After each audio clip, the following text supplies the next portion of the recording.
As you already know, we are here today to remember and honor our veterans. I am personally so glad that I can share my appreciation of our troops and military service people with you. To begin, I'd like to share what John F. Kennedy Jr. once said.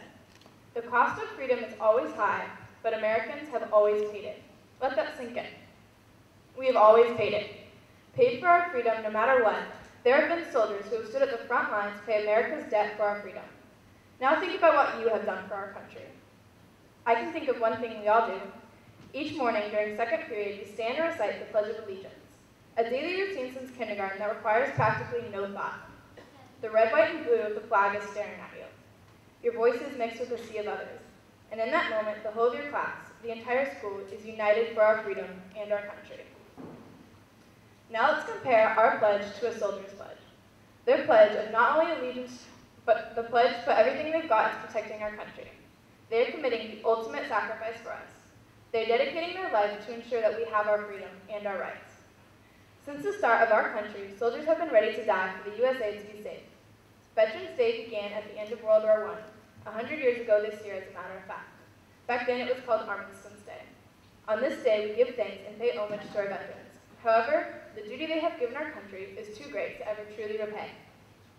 As most of you can imagine, military service is not just risking your life. It is working hard to be in top physical condition. It's leaving family and friends.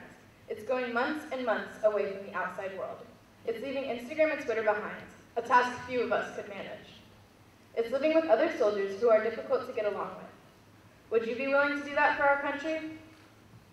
Don't just say yes or no, think about it. Would you agree to the task because you think you should? Please consider what we really do owe our veterans.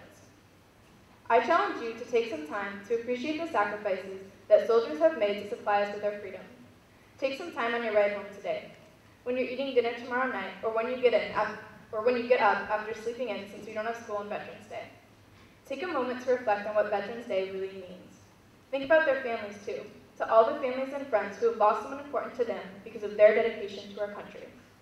Now I'm going to close with one last thought. In a free nation, how does one lose their freedom?